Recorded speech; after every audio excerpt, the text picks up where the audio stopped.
Moi, ce que je voulais faire, pour commencer, Ouais.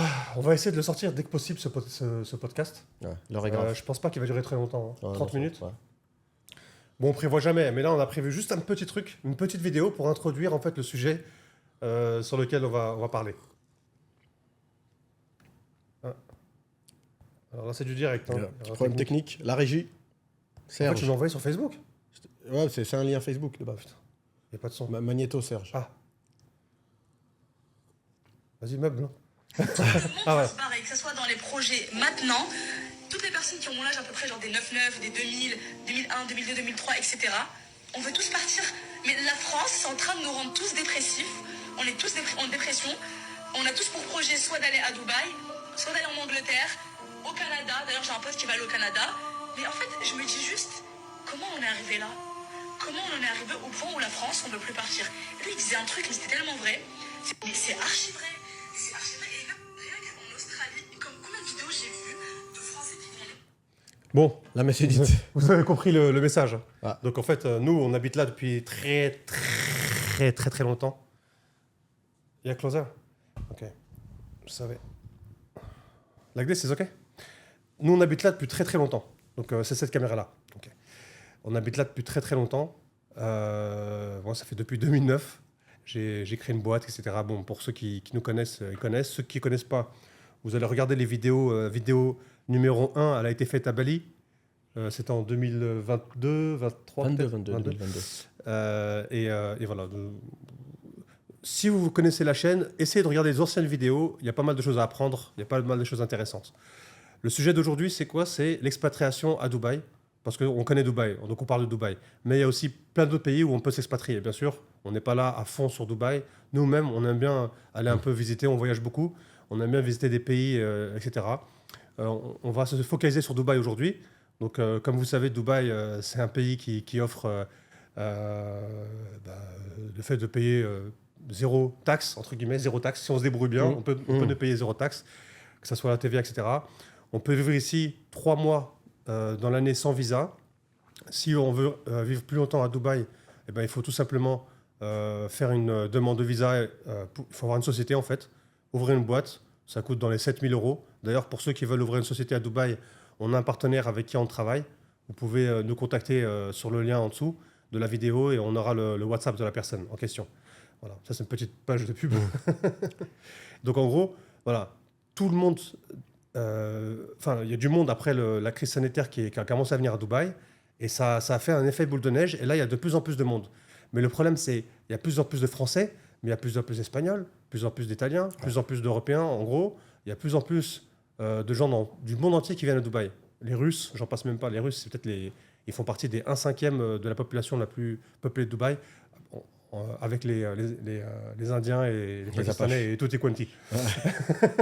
C'est ouf. Donc aujourd'hui, on va parler de Dubaï, l'expatriation à Dubaï et ce qui se passe en France. On va pas trop focaliser sur la France parce que moi, personnellement, je regarde pas les news. Je sais pas vraiment ce qui se passe en France, mais...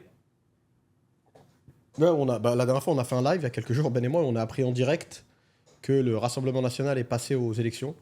Je ne vous cache pas qu'on est un peu déconnecté de façon même de base. On n'a jamais vraiment cru, on n'y croit toujours pas d'ailleurs à la politique. On pense que c'est à soi-même de se créer son sillon, son chemin. Il ne faut pas attendre qu'un gouvernement t'aide dans quoi que ce soit. C'est un peu le même principe à Dubaï. Il y a pas, comme vous le savez, il n'y a pas d'aide, mais ils font en sorte que c'est fair market. Fair market, c'est-à-dire tout le monde est lancé dans l'arène avec plus ou moins les mêmes chances de départ. Bon, plus ou moins, j'ai bien dit. Et voilà, on aime, on n'aime pas, mais selon moi, ça reste quand même un bon système. Et comme il a dit Ben, on va essayer de pas trop s'éterniser sur la France. Mais c'est clair que moi, je me rends compte que le niveau de détresse, il est bien plus élevé que nous, on pense. Parce que nous, on est loin, on regarde la France d'où est-ce qu'on est. Surtout là, il commence à faire chaud. Il y a la pollution. Donc franchement, on regarde la France limite avec un œil agréable, tu vois, ça donne envie. Mais je me rends compte que les gens sur le terrain, ils en peuvent plus. Et le problème, c'est que la France, là, je pense où la France, elle a foiré, et où Dubaï a réussi, mais plus que jamais, la France, elle a fait perdre espoir à sa jeunesse. Et Dubaï, et même l'Arabie Saoudite, pour le coup, ils vendent du rêve, de l'espoir. C'est des machines même à faire ça, et la France, ils n'y arrivent pas du tout. Et en tout cas, nous, on pense que Dubaï, ça coche beaucoup de cases. Ça coche beaucoup de cases pour les gens qui souhaitent s'expatrier. malgré qu'il y a quand même la barrière de la langue, on va pas se mentir, mais encore une fois, la communauté française, mine de rien, s'agrandit. Et surtout, nous, on va parler de l'immobilier, c'est quelque chose qu'on connaît bien. C'est un des rares pays dans le monde où tu peux, nous on l'a vu, hein, même des gens qui ont travaillé chez nous dans l'agence en interne, qui ne parlent pas un mot d'anglais, et qui ont quand même réussi à vivre et à faire de l'immobilier. Ben, on le voit, des Russes. Il y a des Russes, ils ne parlent pas un mot d'anglais. Non seulement ils habitent à Dubaï sur l'année, mais ils ont une agence immobilière. Je ne sais pas, c'est un concept, j'imagine même pas ça en France en fait. Même en France, sur la Côte d'Azur, tu dis à des étrangers, je ne pense pas qu'il y ait un Anglais ou un Américain qui ne parle pas un mot de français, qui a une agence IMO, qui vit, qui fait des transactions, qui va faire des papiers. Dubaï, c'est vraiment la ville. En fait, le business model de Dubaï, il est lié à l'expatriation. Il n'y a plus d'expatriés. Dubaï, c'est vrai que se casse la gueule. Donc, ils font tout pour faciliter la vie des expats, quoi. Je me souviens une fois, on a fait une vidéo, on a fait un vlog. Alors, je ne peux pas dire c'est lequel, c'est peut-être le vlog numéro 7 ou numéro 6. On était en Arabie Saoudite ensemble. Et on a dit qu'en fait, finalement, on s'est rendu compte. C'était au Global Village, le Global Village d'Arabie Saoudite. Boulevard. Ouais. C'était pas mal. Hein. Ouais. Et à Riyad. Et on était là. En fait, on s'est dit, ils n'ont pas besoin d'étrangers, en fait. Ils n'ont pas besoin de avec des Saoudiens. FDA, Fund Direct Investment, Fund FDI. Ils n'ont pas besoin de fonds Direct Investment. C'est quoi? C'est les fonds qui interne, comme Dubaï, tu vois. Il y a les Russes, il y a les Chinois, il y a les Pakistanais, les Indiens, etc., les Européens. Ils n'ont pas besoin de ça, en fait. Peut-être, je veux juste par fierté, en fait, je pense. Ils veulent se développer par fierté. Il y a beaucoup de fierté dans le MBS. C'est vrai.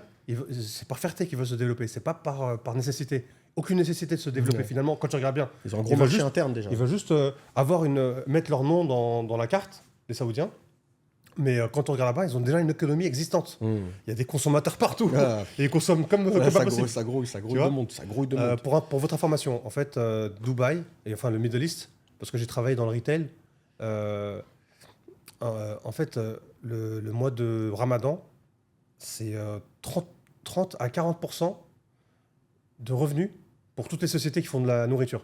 Donc en fait, les dates, non, surtout les dates, mais bon, toute la nourriture, n'importe quelle, les huiles, etc., en fait, ils font leur argent pendant le Ramadan. Leur chiffre d'affaires, 40%, il est pendant le Ramadan. C'est incroyable. C'est paradoxal. C'est pour dire comme quoi c'est des gros consommateurs. Alors que tu es censé consommer Arabes, moins, musulmans. C'est fou. Hein. C'est incroyable. Mais je pense qu'en France, c'est pareil. Hein. Je pense que... En France, c'est pareil, sauf que moi, j'y vais. C'est pas comme si j'y allais. Et d'ailleurs, j'y étais. Mais j'ai pas vu de truc Ramadan, spécial Ramadan. Ah, pendant que tu y étais, c'est vrai que tu as passé le dernier jour de Ramadan là-bas. Ouais, j'étais quelques jours. Après, je sais pas si j'étais à Carrefour ou pas. Mais en tout cas, il n'y a pas de truc spécial Ramadan comme ici.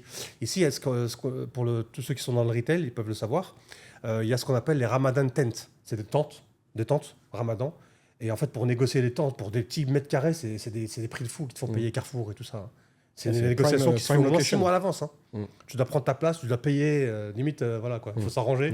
Ça passe au bureau. Si vous avez compris. Et voilà, en fait, c'est 30 à 40% de leur revenu annuel, le Ramadan. Pour vous dire que voilà, les Arabes, les musulmans, c'est des gros consommateurs. Et les Saoudiens, ils font partie de ça. C'est la base de ça. Ils n'ont pas besoin d'économie. Mais là, ils se développent et ils ont vraiment envie de ramener des gens de l'étranger, etc. Donc il y a aussi des opportunités pour l'Arabie Saoudite. D'ailleurs, on a fait un vlog et je pense que, je ne sais pas quand est-ce que vous allez voir cette vidéo, mais... D'ici là, il sera peut-être sorti. Ce soir, il sera sorti. Je pense celui-là, on peut le mettre juste après. Juste après. Ouais, donc cet épisode-là, vous allez le voir juste après celui de la Saoudie. Donc si vous ne l'avez pas vu, celui de la Saoudie, donc après les 20 minutes qui restent, vous pouvez vous connecter et regarder l'épisode Saoudi. Et ensuite, regarder les anciens épisodes qu'on a fait. On a aussi fait une série télé, une série sur Internet, on va dire. Production. Web series. On a pas mal bossé, on a pas mal fait, on a pas mal investi sur cette série. Et c'est une série vraiment très professionnelle sur sur notre vie en fait. Comment on l'a fait. How to make it in Dubai. Mais on a clin d'œil à la série. How to make it in America. Mais c'était plus fashion America. Nous, c'était un peu moins. Pas le même budget. On n'avait pas le même budget, c'est vrai. Donc voilà. D'ailleurs, on lancerait bien la saison 2. Donc si vous êtes intéressé, envoyez un commentaire saison 2. Comme ça nous forcera à commencer à bosser dessus. Donc commentaire saison 2, s'il vous plaît, pour nous donner envie de faire la saison 2. Donc, exactement. Et du coup, en fait, moi, je pense qu'il y a beaucoup de gens en France, ils ont peut-être tardé à décoller. C'est normal. Moi, je me mets à la place des gens. Soit ils ont leur boulot, ou ils ont leurs habitudes, ils ont tout ce que tu veux. Et de manière générale, les mecs, faut pas être trop sensible en fait. Essayez de mettre, nous à titre perso, peut-être c'est la vie ici qui nous a rendu comme ça, je sais pas. On est devenu pragmatique. Et je pense que quand tu t'expatries, il faut être pragmatique. En fait, Dubaï, j'ai l'impression que parfois ça déchaîne trop de passion. Il y a les gens qui adorent, limite c'est trop. Tu vois, c'est leur destination de rêve. Et après, parfois, ils ont des désillusions. Donc, faut pas être comme ça non plus. Tu vois. Souvent, la décision, c'est la moins pire. Hein. C'est souvent quand tu fais un choix, c'est souvent la moins pire décision que tu prends. Mais en fait, il y a des gens, ils disent que Dubaï, c'est vraiment pas pour eux. Mais après, quand tu leur demandes d'expliquer pourquoi c'est pas pour eux, souvent, dans certains cas, les arguments, je trouve qu'ils sont bidons. Pour moi, un des rares arguments qui peut être mis en avant, en ce moment, c'est la qualité de l'air. C'est vrai que voilà, nous, on galère un petit peu avec ça. Ben, il est asthmatique, par exemple, et nous, on le voit, surtout là, quand tu commences à faire chaud. Tu sens la diff. Tout le temps de nez bouché et tout, franchement, ça, c'est contraignant. Ça, pour moi, c'est un vrai argument. Mais les histoires de bling-bling, tout ça, pour moi, c'est des conneries. Sortez-vous ça de la tête. Pour moi, Dubaï n'est pas plus bling-bling qu'une autre ville. La seule chose qui est vraie, Ben, il en a parlé il n'y a pas longtemps, dans le live, c'est vrai que Dubaï, les gens, ils ont un réflexe à vouloir montrer rapidement, qu'ils aient ou qu'ils aient pas, ils veulent montrer rapidement. Ça, c'est vrai que c'est quelque chose, tu le vois. Il faut être aveugle pour pas le voir. Mais déjà, c'est souvent concentré dans des endroits bien précis.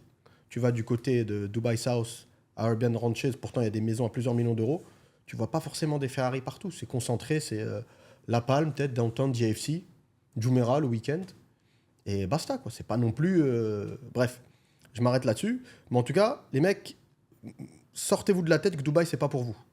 Si tu regardes et tu es pragmatique et tu réfléchis à tête reposée, il y a de grandes chances que Dubaï, ce soit une ville, en tout cas les Émirats, ce soit un pays qui coche. Parce que les gens, qu'est-ce qu'ils recherchent? Ils recherchent de la sécurité, un bon niveau d'éducation, une ville à un minimum dynamique. Ils ne veulent pas aller s'enterrer dans un coin trop mort. Des belles infrastructures, pouvoir circuler librement et rapidement. Un des meilleurs aéroports au monde, toutes les compagnies aériennes voilà, qu'on connaît. Bref, je ne vais pas monopoliser la parole pendant des heures, mais...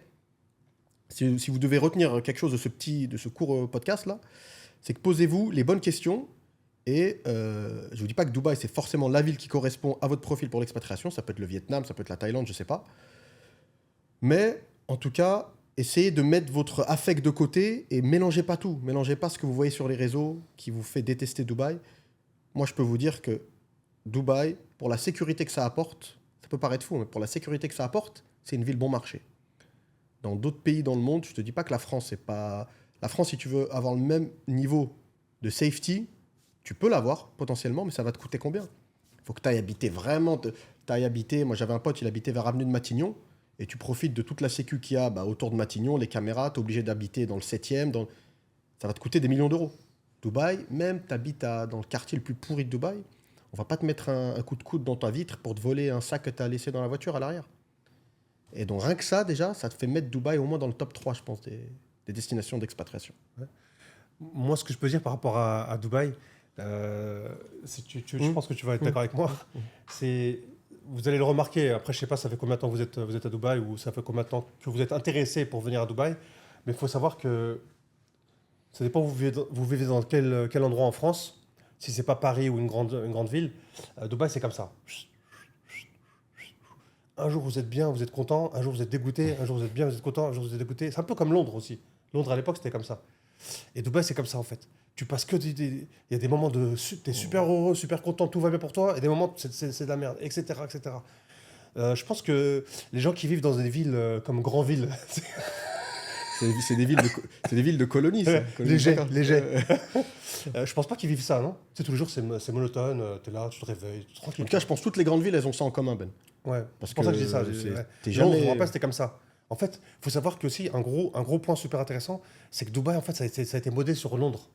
Ça a été modé sur l'Angleterre. Et après, tout ce qui est paysage, c'est Singapour et Miami. Voilà. Donc pour les gens qui sont un peu, entre guillemets, nouveaux, qui veulent avoir plus d'informations sur le inside de Dubaï, c'est ça. Ça a commencé comme ça. Et aussi, ce qui est important aussi à Dubaï, c'est que en fait, on trouve ce qu'on est venu chercher. Ouais. On trouve ce qu'on est venu chercher. Clairement. Donc les personnes qui veulent rencontrer des gens sympas, des gens qui lisent des bouquins, et qui sortent pas trop en boîte de nuit, etc., ils vont les trouver. Mais ceux qui viennent et qui vont en boîte de nuit tout le temps, etc., ils vont le trouver. Et par contre, les gens qui se mentent à eux-mêmes, donc qui sortent tout le temps en boîte de nuit, mais qui veulent lire des bouquins. Donc à la fin, ils vont trouver ça, ils vont se plaindre. Et je pense que c'est ces gens-là qui se mentent à eux-mêmes, qui sont pas heureux, parce qu'ils trouvent ce qu'ils sont venus chercher, et finalement, ils le regrettent parce qu'ils le détestent. Tu vois? Genre, c'est surtout les femmes. En fait, non, moi je veux rencontrer des gens, des mecs qui lisent des bouquins, qui sont un truc, des gens bien. qui ont un bon taf, qui ont un bon truc, etc. Mais à la fin, comme elle veut un mec, elle veut sortir avec un gros blindé, en gros, et ben elle va trouver que des mythos. Pourquoi? Parce qu'à Dubaï, il faut savoir aussi, ça c'est une chose importante, on va vous le dire, Dubaï, tout est dans le outside.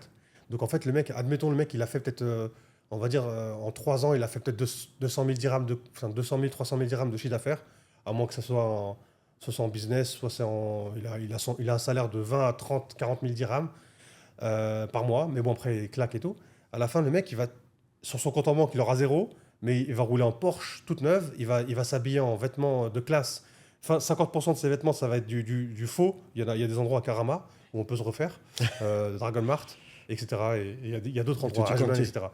Et c'est le monde du paraître, c'est vrai. Ici, Dubaï, c'est le monde du paraître. Et même pour nous, qui ne sommes pas dans le paraître, on n'est vraiment pas dans le paraître, on s'en fout, entre guillemets, tu vois. Mais on a une petite pression quand même. On aimerait bien se prendre des fois une vraie voiture. J'en parlais tout à l'heure avec un pote à moi, pour ne pas le nommer, il s'appelle Ahmed. Il loue des voitures de luxe. Et il m'a dit, je lui ai dit, franchement, je veux m'acheter une grosse voiture, tu vois. Genre un Audi RS8, truc. Il m'a dit, non, mais.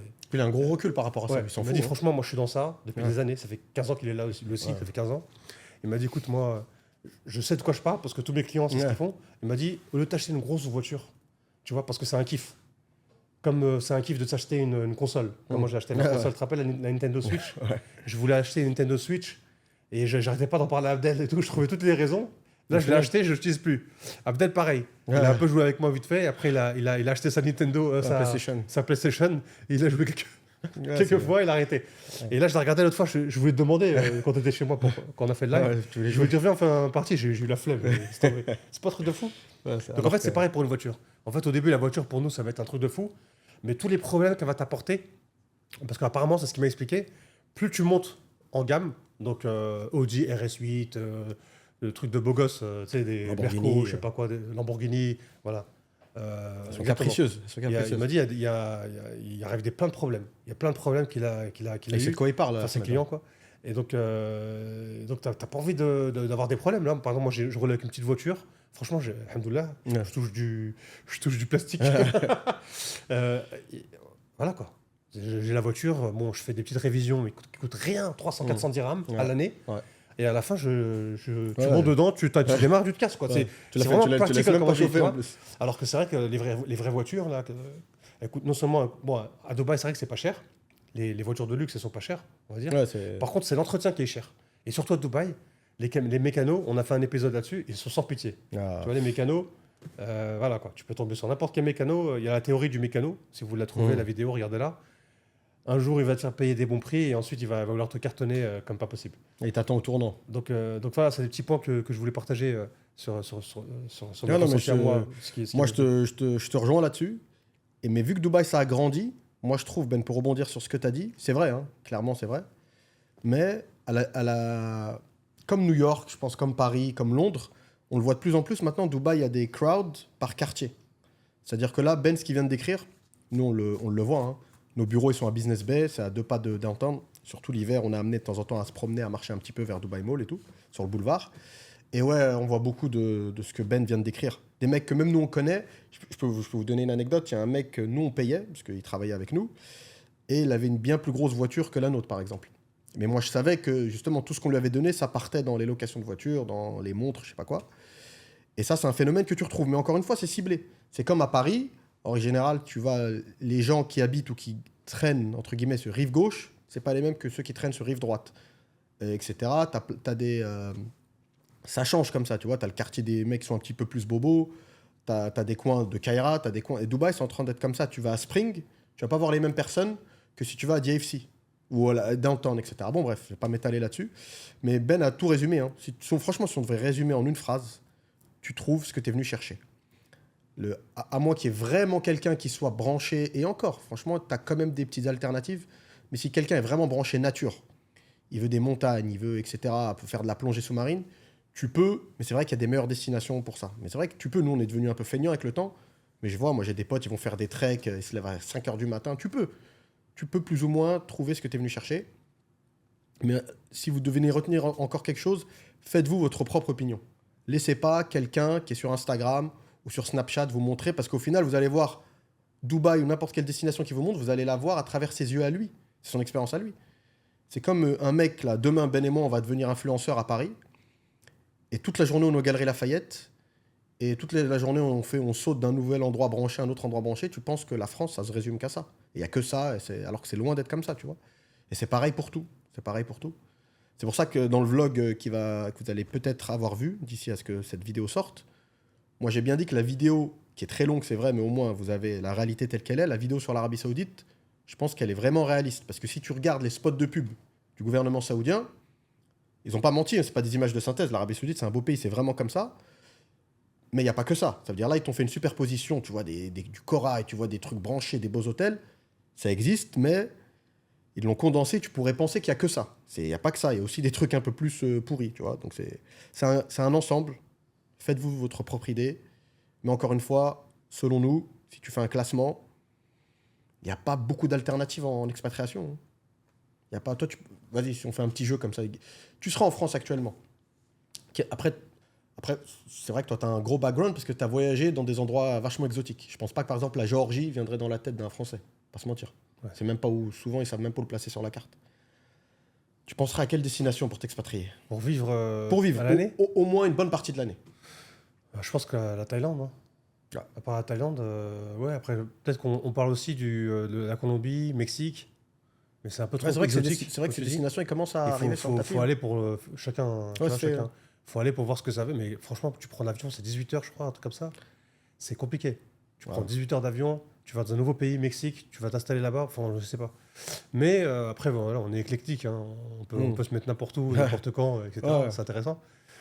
Je pense que les nouvelles destinations, peut-être le Mexique et le Colombie, ça serait pas mal. Maintenant, voir ce que ça donne en vrai. On en parle beaucoup.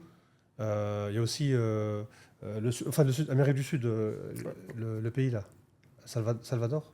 Panama, ouais, c'est pas mal.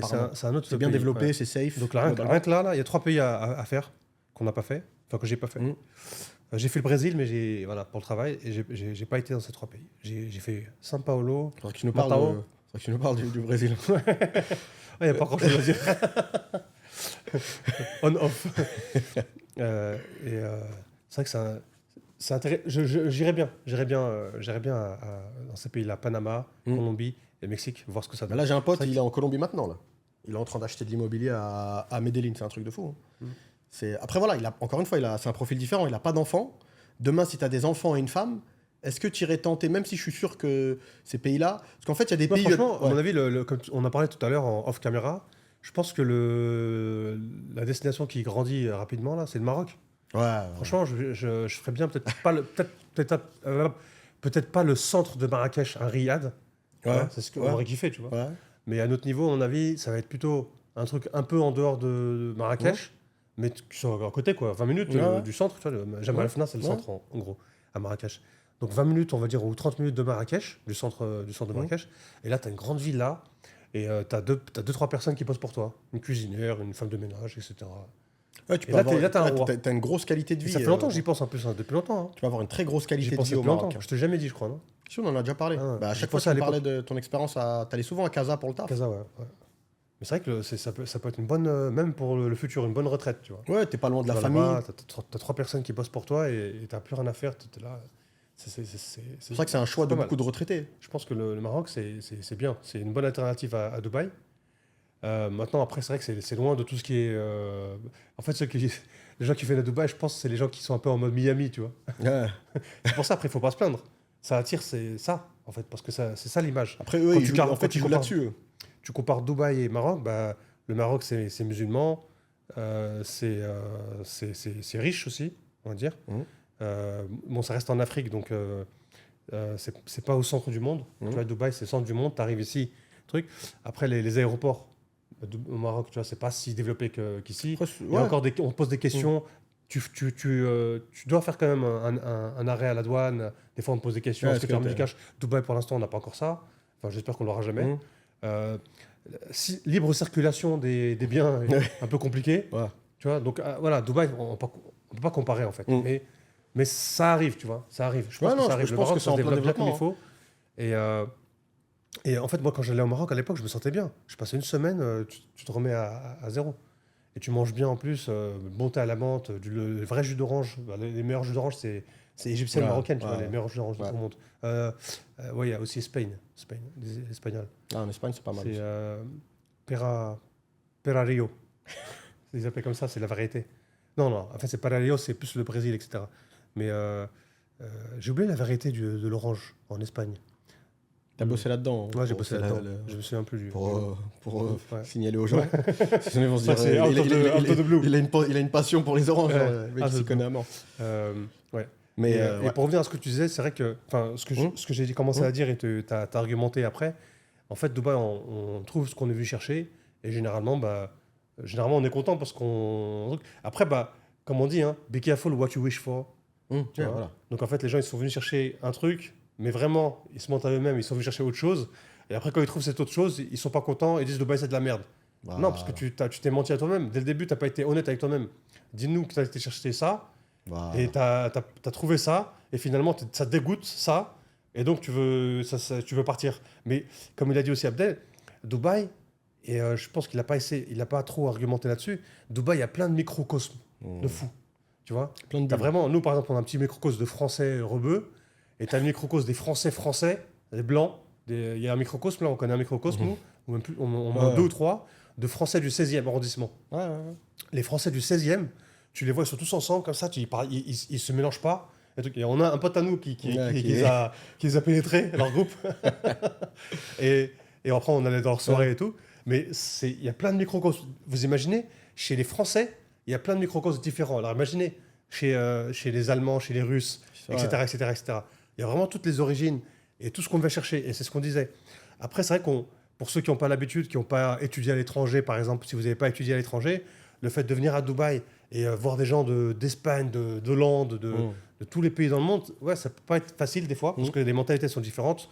Tu vois un Turc, et en fait, à Dubaï, tu es sur la route, et en fait, le mec, chacun ramène son expérience de conduite depuis qu'il a 18 ans, depuis qu'il a le permis. Donc le mec, tu as le Turc qui conduit comme un ouf, tu as le Pakistanais qui fait des trucs de vous, tu as les Libanais. Je sais pas si vous connaissez, vous avez été au Liban ou pas. Mais il faut savoir, au Liban, ils conduisent comme ça. Vroom, vroom, vroom, vroom. C'est vraiment le pire pays au monde. De l'étoile partout. Je sais pas, avec tout. Moi, je conduis comme voilà, je sais pas, je suis gradé quand même en conduite. Un peu, voilà. Je suis à Dubaï plus plus. Mais quand j'ai vu au Liban comment ils conduisaient, je me suis dit jamais je pourrais conduire au Liban. C'est vraiment des psychopathes. Je sais. Les Saoudiens, pareil. Et on a dit aussi d'ailleurs, pour faire un aparté, qu'à chaque fois qu'on passe, qu'on est, genre, on était à Sharjah. Tu vois des fois, et quand tu passes la frontière de Sharjah, tu vois les gens avec la plaque Sharjah, tu comprends directement. Cherche pas. C'est en train de conduire et tout, en mode beau gosse, Dubaï, propre et tout. Et d'un coup, Sharjah, tu vas t'en rendre compte. Et si tu continues jusqu'à Ajman, ça. Ouais. C'est Mario Kart fou, après, ouais, tu vois la diff. Fou, hein. Tu vois la diff. Si vous voulez juste avoir une petite expérience, prenez la route, allez tout droit pour aller à Sharjah. Et vous allez voir, dès que vous allez passer la frontière de Dubaï-Sharjah, vous allez voir comment ça commence à conduire. On se retrouve un peu au Liban. Et en fait, les gens, ils viennent avec leur bagage d'expérience et ils le ramènent à Dubaï. C'est pour ça que c'est pas facile, Dubaï. C'est pas facile. C'est pas l'Eldorado, ou c'est plus l'Eldorado, ou en fait, il n'y a pas d'Eldorado. Ouais, mais. Tu vois, c'est encore un autre épisode. Ouais. Je pense qu'il n'y a vraiment pas d'Eldorado dans le monde. Pourquoi ? Parce que le monde, c'est qu'un package. Les gens, c'est qu'un package. Plus et moins. Et c'est ce que je dis toujours, d'ailleurs. On est tous un package. En fait, il n'y a personne de parfait à 100%. Ouais, c'est qu'un... Il n'y a pas de meilleur ami businessman. C'est un package. Il n'y a pas de meilleur hôtel. C'est un package parce que le mec, il va aller au Mandarin Oriental. D'ailleurs, on a un ami qui est au Mandarin Oriental en ce moment. Ok, les prix sont super élevés. La classe à l'italienne. Tu vois, vous êtes bien accueillis, etc. Mais, parce que moi, je m'y connais un peu, il y aura des trucs, des finitions, le service. Vous allez voir que ça reste un package. Et d'ailleurs, que ce soit à Dubaï ou partout dans le monde, c'est pareil. Le service, un peu, il tombe partout. Donc, Dubaï, c'est pas l'Eldorado, ou c'est plus l'Eldorado. Mais il y a toujours moyen de trouver ce qu'on vient chercher. En tout cas, pour la plupart, ce sera mieux que la France. Ouais, pour beaucoup, je pense. Pour Après, beaucoup, c'est mais vrai que malheureusement, on va pas vous mentir, Dubaï, c'est cher. Dubaï, c'est très très cher. On a dû revoir nos attentes et nos expériences, etc. On s'est adapté à la fluctuation de Dubaï. En fait, Dubaï, avant, en 2012, c'était l'endroit le moins cher pour venir acheter tout ce qui était ordinateur, téléphone, etc. Tu manges dehors, c'était pas cher. Et maintenant, Dubaï, après l'Expo 2020, on s'y attendait d'ailleurs. Moi, il y avait une personne, quand Dubaï a gagné l'Expo, il m'a dit que, tu sais, que le café, non, il m'a dit quoi? Il m'a dit que la canette de coca, pendant l'Expo, elle va coûter 10 euros.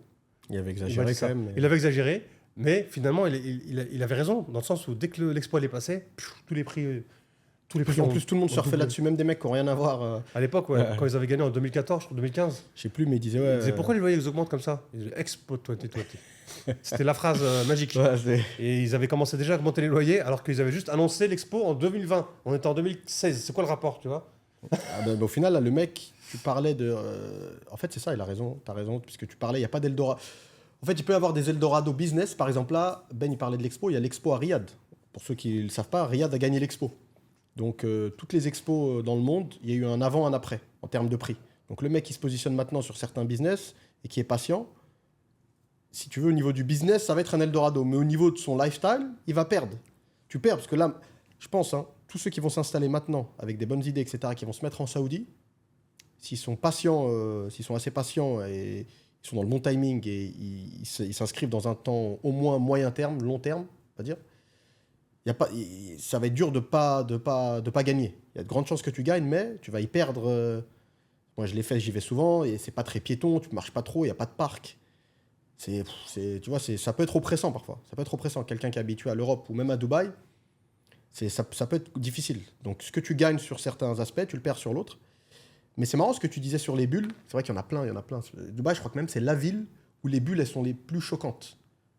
Parce que dans les autres villes, c'est vrai que tu as plein de bulles partout dans le monde, mais elles s'entrecroisent pas. C'est-à-dire que les gens du 7e arrondissement, ils savent pas du tout, ils voient ce qui se passe en banlieue via la télé peut-être. Tu vois, ou quand il y a une finale de Coupe du Monde, et encore, je sais même pas, tu vois. Mais Dubaï, tu peux très bien voir. Moi, ça m'arrivait plein de fois. D'ailleurs, je prenais des photos. Maintenant, je m'en fous, je fais plus gaffe. Tu vas au KFC. J'y vais pas souvent, mais ça m'arrivait d'y aller et de voir. Tu vas dans le drive du KFC et tu vois un mec en Bugatti qui a un chiffre sur sa plaque. Sa plaque, elle vaut peut-être plus d'1 million de dollars, vraisemblablement plus d'1 million de dollars. Et le mec qui est en train de lui donner le KFC, je sais même pas s'il touche 1500 dirhams. Donc, normalement, dans d'autres pays, ces gens-là, ils peuvent vivre 10 vies, ils vont jamais se croiser. Tu vois? Eat and Drink. Ouais, Eat and Drink. voilà, Eat and Drink. Eat and Drink, c'est un restaurant. Tout le monde y passe. Je sais pas c'est quoi, c'est un restaurant. Ouais, c'est une chaîne de restaurants. C'est une chaîne de restaurants pas cher, très très bon en plus. Ouais, c'est bon Et, rapport qualité-prix. il y en a plein partout à Dubaï. Eat and Drink.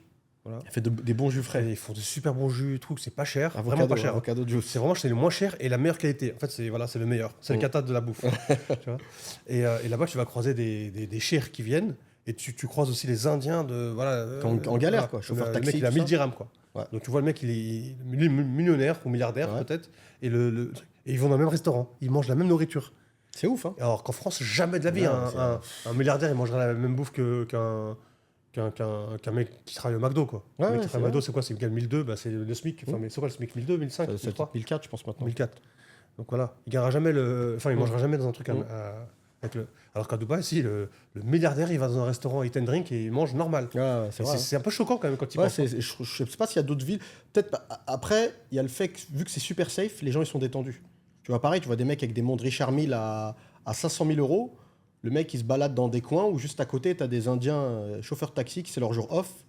Ils sont en train de nager habillés sur la plage et le même gars avec sa montre, il est là assis avec une petite meuf en train de boire un jus. Et je pense ce niveau de décontraction et ce niveau où les gens vont plus ou moins partout, c'est parce qu'ils savent qu'il va rien se passer aussi, je pense. Hein. Mais honnêtement, je sais pas si dans d'autres villes il y a ça.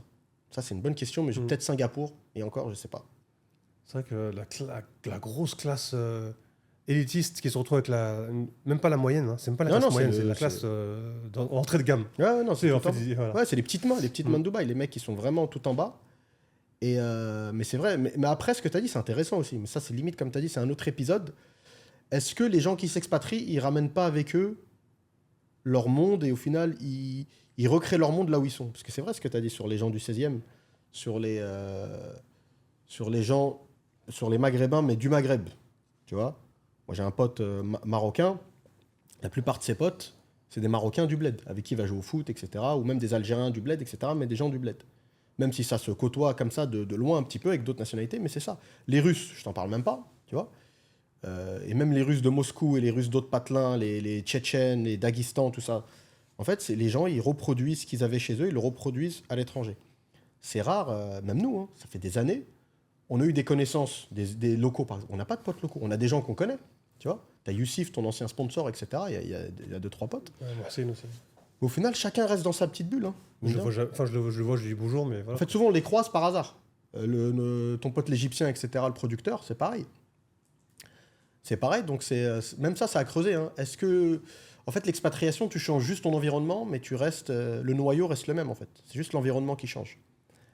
Mais ouais, en tout cas, les mecs, franchement, moi, je pense qu'il faut vraiment considérer Dubaï, et il ne faut pas se mentir à soi-même. Il y a plein de gens, ils pensent qu'ils viennent chercher à Dubaï un cadre safe, avec des bonnes mœurs, religieux dans certains cas, c'est vrai, je pense. Mais au final, je pense qu'il y en a beaucoup, ils mettent le confort en numéro 1. Et c'est là où ils se mentent à eux-mêmes. Au final, ils veulent ce qu'ils voient sur les réseaux, hein, peu importe leur âge. Et après, ils viennent ici, ils se plaignent que Dubaï est cher. Alors que Dubaï, tu as tous les prix. Tu n'as pas beaucoup d'argent, va vivre à Ajman. Qu'est-ce qui t'empêche de vivre à Ajman? Il y en a plein, ils n'habitent pas dans le centre-ville des grandes villes. Hein. Tu vois? Tu sais qu'en disant ça, à Ajman, j'ai été pendant la crise sanitaire, c'était en 2021 ou 2020 même, 2021. À Ras Al Khaimah, j'ai loué un studio pied dans l'eau. Ouais, je me souviens, Ras Al Khaimah. avec la petite mosquée là, Ouais. et la montagne là derrière. Après, c'est vrai que le studio, tu entendais les voisins. Tout truc. Bon, Mais on à la t'entend fin- partout au final. Ouais. Mais à la fin, pied dans l'eau, quoi. Tu descends, t'es dans l'eau. En fait, c'est quoi? Copier-coller sur Beachfront, copier-coller sur La Palme. Alors qu'en fait, Shoreline. Shoreline à La Palme, c'est tous les bâtiments où pied dans l'eau. Tu descends de chez toi, pied dans l'eau.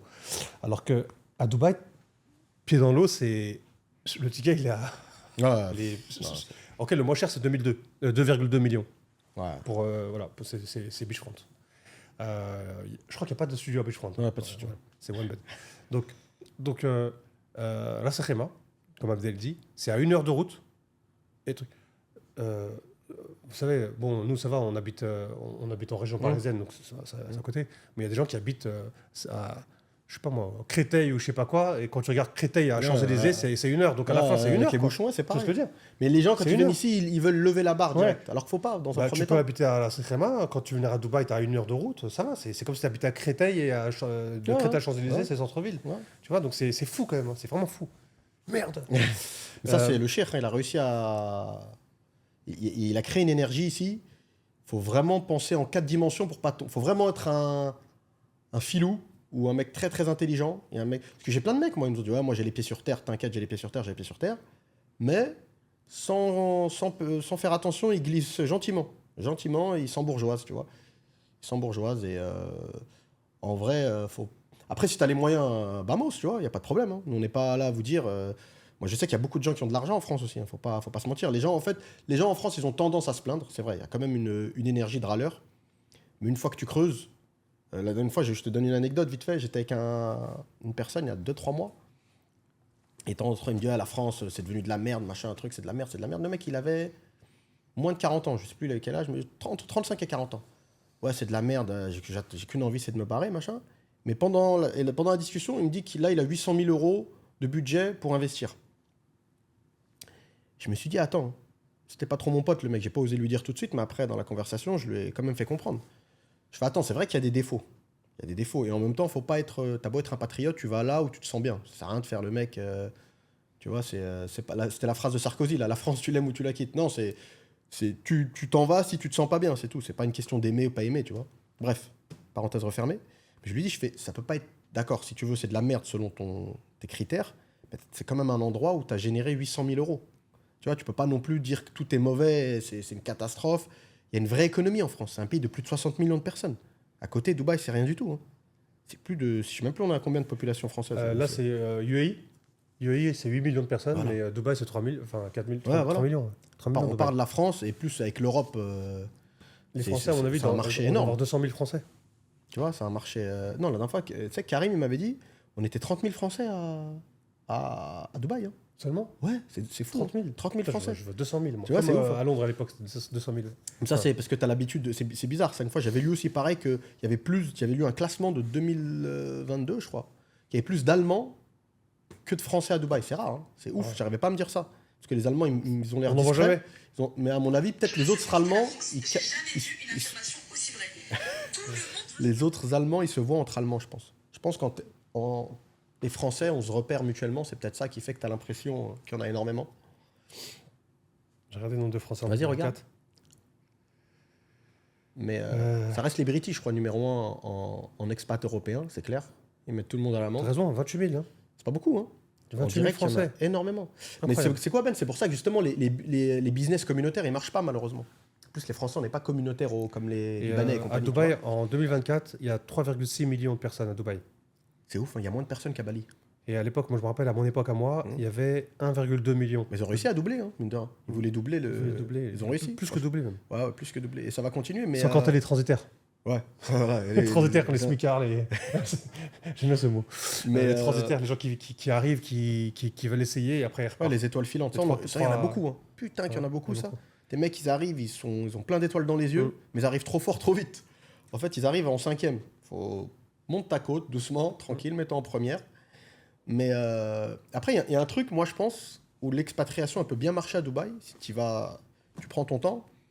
C'est que mine de rien, tu peux. Moi, je me dis, parce que j'en ai parlé avec des potes qui habitent en Thaïlande, et même moi, je sais que si demain je m'expatrie en Asie, surtout en Asie, tout à l'heure tu parlais de la Thaïlande, je pense que de temps en temps, je pourrais faire des bads. Le mal du pays. Le mal du pays, parce que c'est pas méchant, c'est ni raciste ce que je veux dire, mais tu l'as. Quoi qu'encore, toi, t'étais plus sur les îles, Koh Samui, machin, Koh Phangan, mais si tu vas à Bangkok, peu de fois t'as été à Bangkok, il y a très peu de non-asiatiques en fait. Tu te sens vraiment en minorité de chez minorité. Moi, j'ai été dans ils ont des super malls à Bangkok, qui n'ont rien à envier à Dubaï. Tu vas dans des malls à Bangkok, t'es le seul non-asiate presque. Tu vois, avec des Thaïs, avec des Chinois, avec des Malaisiens, Indonésiens. Et je pense qu'à force, de temps en temps, parce qu'il y avait un film comme ça, Lost in Translation, un vieux film, c'était à Ah, Tokyo, je crois. Je connaissais ce film. Tu sais, tu peux, C'est intéressant. comme Tokyo. Tokyo, c'est une dinguerie. C'est une des meilleures villes au monde, tu vois. Mais je pense que si tu restes longtemps à Tokyo, tu peux te sentir un moment seul. Tu vois, tu peux faire un petit bad. Parce que tu sens vraiment que tu n'es pas chez toi. Mais ce qui est bien à Dubaï, c'est que personne n'est, hormis les locaux, personne n'est chez soi. Donc en fait, Dubaï, dans la même après-midi, tu croises pas qu'un type de personne.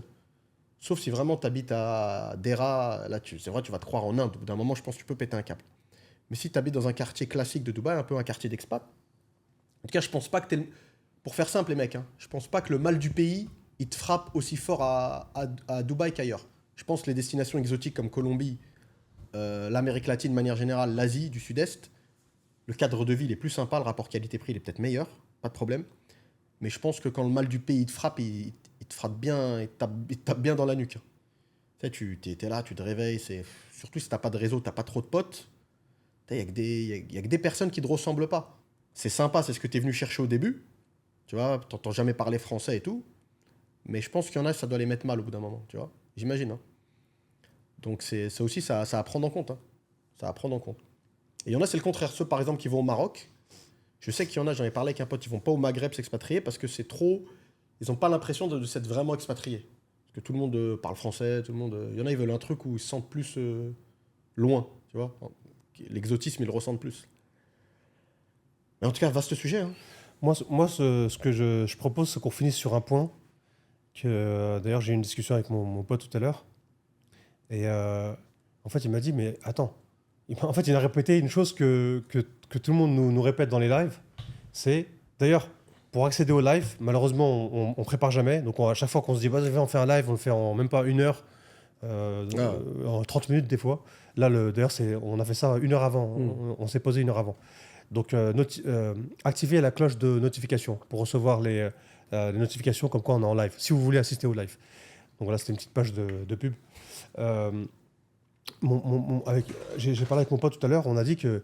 Il m'a posé la question, il m'a dit, mais attends, tout ce qu'ils sont en train de construire à Dubaï, tout ce qu'ils sont en train de faire à Dubaï, les appartements, les trucs, tous les quartiers, est-ce qu'ils vont vraiment être remplis? Il n'y aura pas un trop peu, donc ça va baisser les prix, et donc après, à la fin, ça va s'effondrer? Il m'a posé ces questions-là. Comment tu peux répondre? Moi, je pense que non. Je vais argumenter un minimum, mais je pense que non. Je pense qu'encore une fois, Dubaï, sur certains aspects, Dubaï, elle est à part et un peu unique. Mais sur d'autres aspects, Dubaï, elle s'inscrit dans un monde globalisé et des phénomènes que tu retrouves à Paris, New York, etc. Parce que je pense que tu peux mettre Dubaï à ce niveau-là. Hein. C'est vraiment passé dans la catégorie Hong Kong. Et encore, non, Hong Kong, on est encore très loin des prix d'Hong Kong, mais bon, bref. C'est qu'en fait, il va avoir un déclassement. Et ça veut dire, tu prends des quartiers à Paris, il y a assez peu de locaux qui habitent, c'est devenu des vitrines à Airbnb, il n'y a que du Airbnb, tu vois. Tu prends des quartiers comme Montmartre, etc., machin. Et il y a des quartiers qui vont se prêter à ça parce que les propriétaires vont plus vouloir, vont préférer louer à des... Ils vont voir qu'ils gagnent beaucoup plus à louer à des personnes qui sont de passage. Donc il y a des quartiers qui vont se transformer en vrais quartiers touristiques. Tu vois, je prends souvent l'exemple de... Tu peux prendre Montmartre, tu peux prendre Trocadéro, Champs-Élysées. Champs-Élysées, c'est spécial encore, parce qu'il y a beaucoup de grosses entreprises qui ont des biens, donc il n'y a même pas d'appartements. Mais même en termes de hangout, il n'y a pas trop de vrais Parisiens. C'est principalement des touristes, en fait. Et je pense qu'à la longue, les vrais résidents de Dubaï vont habiter dans les extérieurs. Il y en a un peu qui vont habiter dans le centre, même s'il n'y a pas de vrai centre-ville. Maintenant, downtown, c'est Center of Now, mais avec Dubaï, ça peut être amené à changer. Je pense que ça va peut-être se décaler vers la crique. Mais encore une fois, pour pas trop m'éparpiller, les résidents de Dubaï, tu vas les retrouver dans des coins qui maintenant te paraissent loin. Dubaï South, Dubaï Land, tout ce qui est du côté de Damac Hills, etc.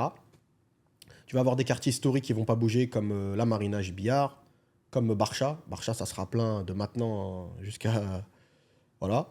Mais tu prends peut-être des coins comme Downtown.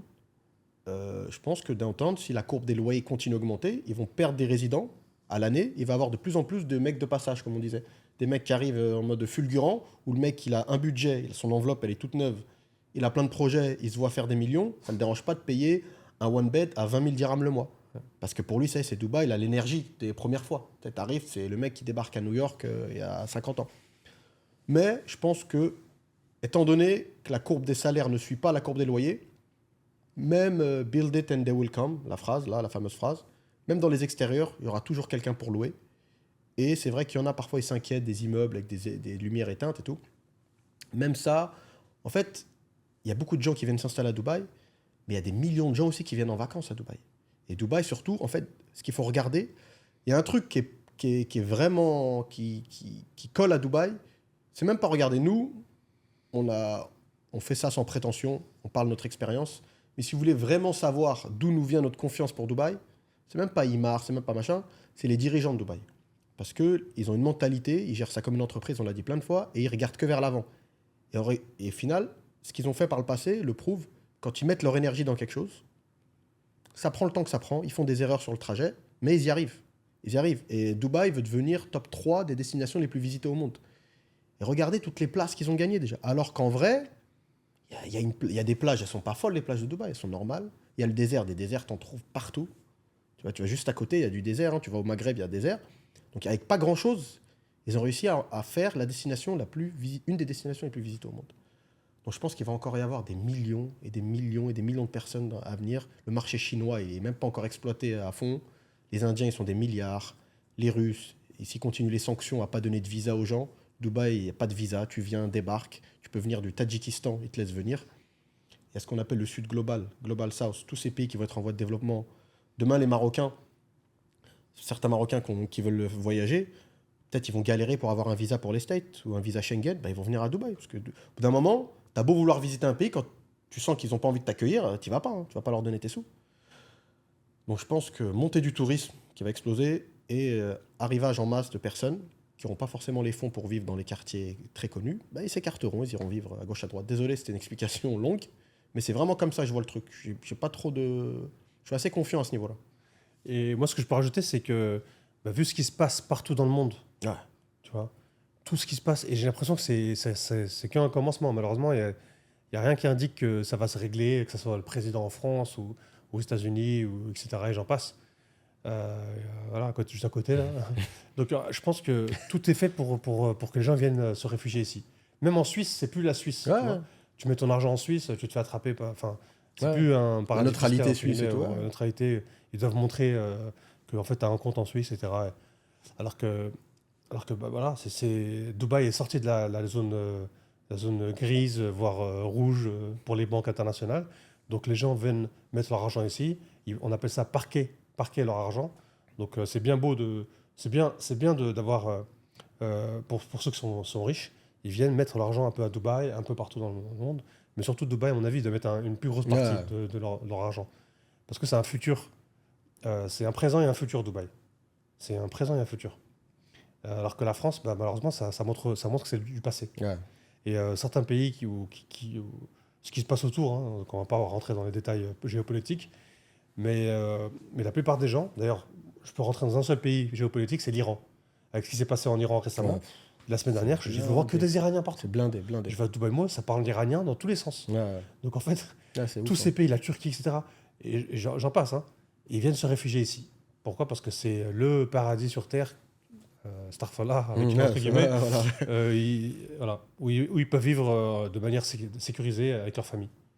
Avec du Et civisme et du... Ouais. Donc je pense que la messe est dite. Ouais, non, c'est... Prenez le bateau, quittez le... En plus, on l'a dit souvent, ça. Vaut mieux, je pense... De toute façon, le moment... Ceux qui sont dans les... Moi, je comprendrai jamais... Enfin, je peux comprendre. Mais ça me rend dingue quand je vois les gens qui ont les moyens et qui hésitent. Tu peux être hésitant un minimum, mais les mecs, vaut mieux partir trop tôt que trop tard. C'est comme un bateau. Tu vois un bateau couler, vaut mieux partir sur les premiers radeaux, là, qui te dégagent, même si la mer est des grosses vagues, tu vas galérer, tu vas arriver mouillé, mais au moins, tu vas moins galérer que les mecs qui partent après. Donc, le moment parfait, il n'existe pas, les mecs. Si vous attendez un alignement de planète parfait, j'attends d'avoir ce montant-là, j'attends de faire ci, de boucler ça, de fermer cette boîte, d'ouvrir l'autre. Il y aura toujours quelque chose. On le voit, on fait du business, c'est jamais comme on a prévu. On est d'accord ? Tu dis, je fais ça, boum, il y a un autre truc qui vient, un autre truc qui vient, un autre truc qui vient. Donc, franchement, les mecs qui ont les moyens, ouais, voilà, la fameuse flèche. Ben, il a peint un tableau qui représente ce truc. Une flèche. Donc, franchement, les mecs, tardez pas trop, parce que vaut mieux partir un peu plus tôt que trop tard. C'était le mot de la fin. Donc Ben Abdel pour Marinaimo. Marinaimo. Allez, prenez soin de vous. Ciao, ciao. Ciao, ciao.